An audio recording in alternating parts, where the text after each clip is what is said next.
It could be like a nursery. Could you get a double bed in that? It would do a nurse 2 years and we only just put that thing out there, didn't we? You get your finger out my face. Hi guys, welcome back to another video of ours, or welcome to our channel if you are new. If you are new, then my name is Elise and this is Sean, and we often get on here and talk about our first experience buying a house, moving in, moving tips, saving tips and house tours. So if that is your type of thing, then do check out our other videos. So in today's video we're going to be doing a first time buyers advice Q&A. We actually put something over on my Instagram a few weeks back asking questions for anybody that is looking to buy a house, that doesn't have a clue where to start, all of that kind of thing. So we're going to be covering some points today of questions that were very kindly sent in. Okay, so the first question was the process of buying a house stressful? I don't know. It wasn't. I feel like it's probably more stressful for you than it was for me, because you had like a property to sell. Yeah. But I also, it was way less stressful because it was the second time for me. Yeah. So the first time, the first flat that I bought, that was a ball ache because I just didn't have a clue. You know, you learn as you're going along. However, second time around, we knew just to chase the solicitors. As soon as you chase the solicitors, everything else is kind of stressful. Yeah, I think I got quite stressed with the solicitor side of things, and Sean was kind of like that calming voice, because obviously he had done it before and he was like, Elise, this is normal. And I was like, I don't understand, why aren't they communicating? Like, why haven't they told us this is happening, or given us an update, or even just responded to an email saying we've received your email? So I think maybe that kind of side of things stressed me out a little bit. But yeah, I think more Sean was kind of like the calming voice for it, because he's done it before and he knew what to expect and he knew that was kind of normal. But also we were quite lucky that we could stay with your mum for a little bit after we actually bought the house, so it wasn't everything in, unpacked, get the floors, bed, everything by day one, because we didn't move in for what? Yeah, that would have made it way more stressful. I think, so we just dumped off our stuff, didn't we? Went into mum's and my mum's like just around the corner. She's like 10 minutes around the corner, so we kind of moved our stuff in.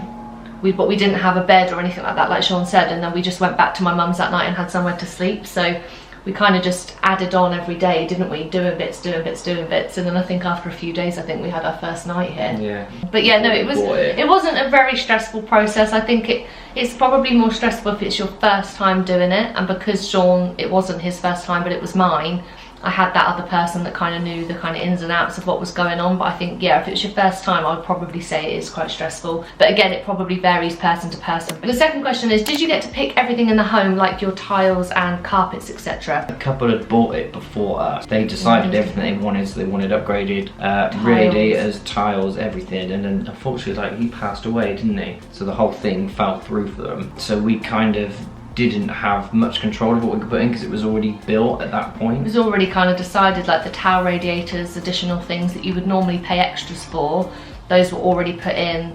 The tiles were chosen downstairs, the kitchen cabinets were already chosen, the tiles in all of the bathrooms were chosen. Luckily she went for things that were quite neutral, so they weren't like, it wasn't like a purple tile in the bathroom or something hideous that we would have had to rectify. It was something that we could have, you know, we could work with.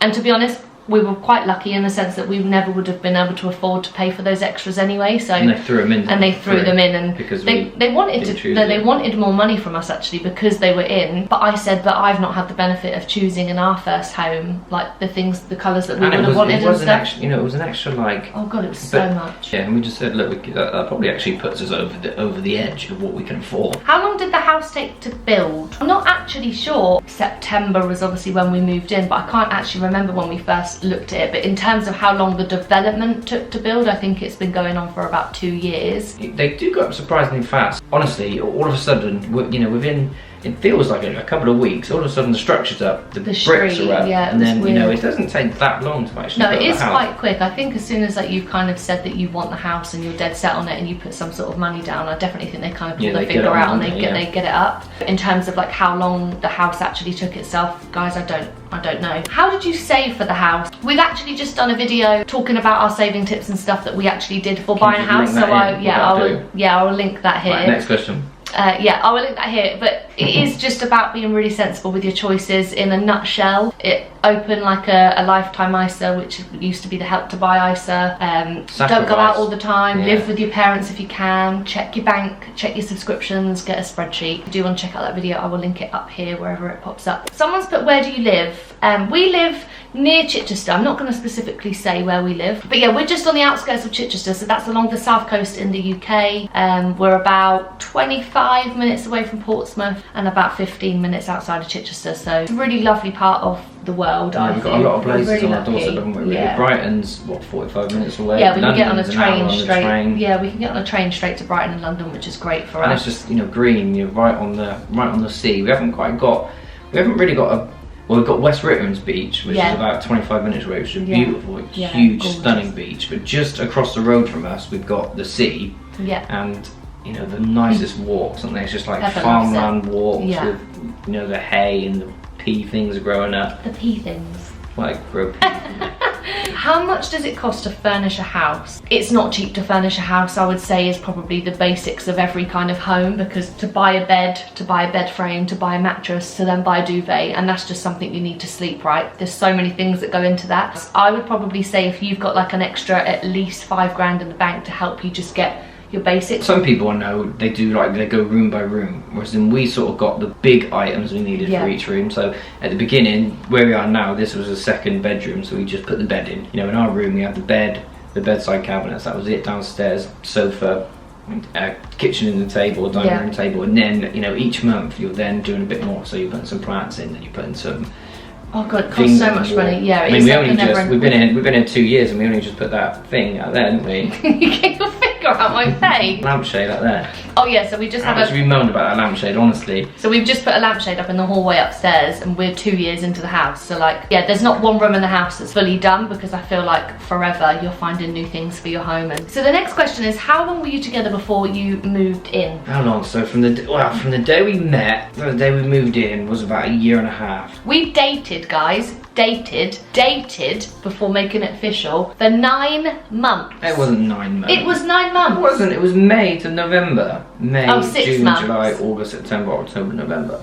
How long's that? 6 months. 6 months. Sorry, I got that wrong. You rushed into it. 6 months. Do it quicker, but because we were travelling quite a lot, and it was doing our heads in every week or whatever. You know, hour and a half here, hour and a half back. It was doing our heads in, so we decided just to take the plunge. We said, look, if it didn't work, we're staying here for 2 years and we get out of it. Yeah, so we just kind of said off, we just get a contract written up. We do decide to buy together, and ideally I think we probably would have liked to have waited another year or two of just, you know, seeing how it went. However, we were so sick of the travelling back and forth, that was kind of like the deciding factor. So did you both have to sell a house? I sold a flat. Yeah, I was living with my mum. You were living with your mum.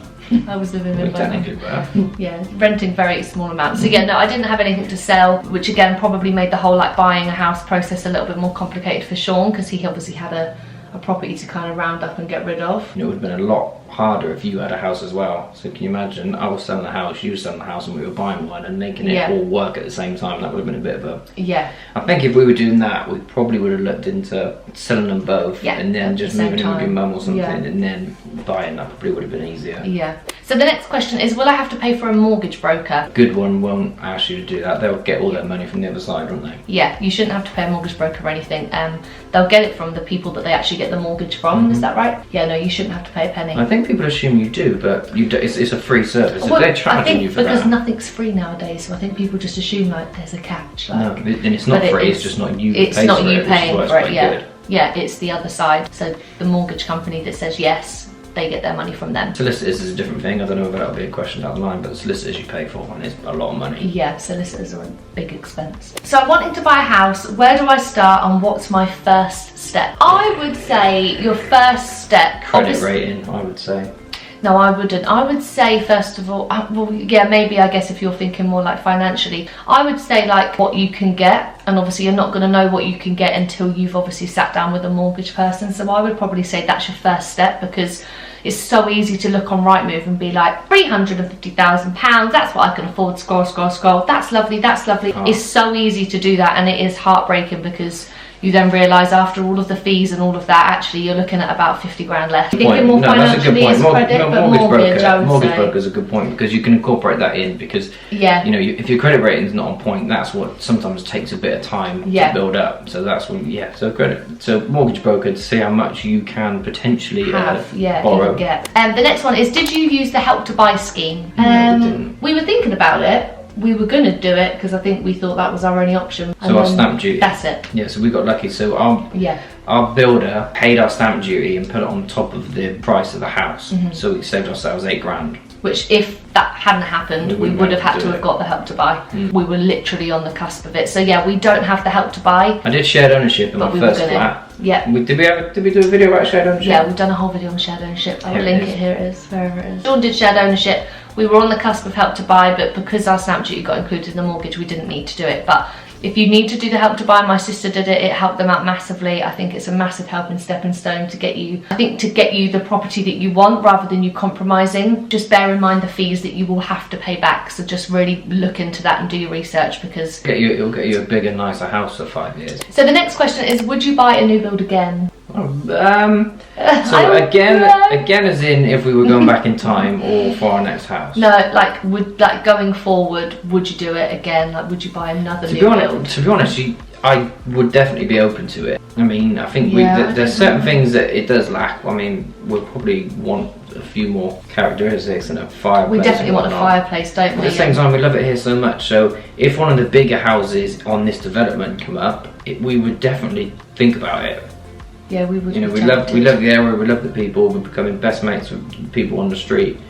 Yeah, I think that would be the harder factor. I think it would really depend on the location, because I feel like our location, for us personally, it just works incredibly well. We've got walks for Pepper that we don't even need to get in the car for, that she absolutely loves, and we can walk for miles. We've got pubs walking distance, we've got villages nearby. I would buy a new build again. I would be open to it. Our next home, we would probably just need a little bit more downstairs space, maybe another bedroom ideally if we could ever afford it. Okay, so the next question, how much was your house worth and how much deposit did you put down? How much was your house worth? So how much did we buy it for? So the house was on the market, the house was on the market for £360,000 for a 3-bedroom semi-detached south-facing garden. With a garage. With a garage and a driveway. And that was in September 2019 when we bought it. The deposit that we put down, I actually can't remember. That was all you. I had, I think, about 10 grand saving. So you had 10 grand saving. My flat made... Wasn't it like 18 or something? It made but just under 20 grand. But you didn't get to take all of that because of the shared. No, so it made 20 grand, but some of that had to go towards the estate agent fees and whatnot. So I think it made me about 17 grand. I had another 12 savings, I think. It must have been at least. I'm pretty sure we put 10% down, so I think we put 36 grand down, and then it was about 5 grand or 6 grand on fees and whatnot. Yeah, but yeah, that's how much the house was. So the next question is, what size property do you have? It is a 3-bedroom semi-detached house with a garage and a driveway, south-facing garden, and then like an open plan living space downstairs. I think the things that I love about the house is it's got a real big garden. We love the garden. It's got a real big garage, which we put some gym stuff in there. Yeah, we've made into a gym. And the downstairs is a really nice open plan. So you've got a kitchen which has got big enough space for a small dining table, and it leads into the open plan living room and the garden, to be fair. Like, you can be in the kitchen cooking and people can be in the garden, and I can still feel really part of like everyone's all kind of together. But on the flip side of that, the bedrooms are quite boxy, so I think 3 bedrooms is pushing it. We use the third one as an office. But you probably could. It could be like a nursery. Could you get a double bed in there? It would do a nurse. You could do a single bed in there, but it would be very snug. So that is it for today, guys. I hope you've enjoyed the Q&A. Like I said, we have loads of other videos on the channel. If you have any questions, guys, throw them in the comments below and we can always get back to you in another video. We don't mind sitting down and answering your questions if we can be of help in any way. We're also both over on Instagram as well, so you can always ping us a message on there. Thank you guys so much for watching, and we will see you in the next video very, very soon. Bye.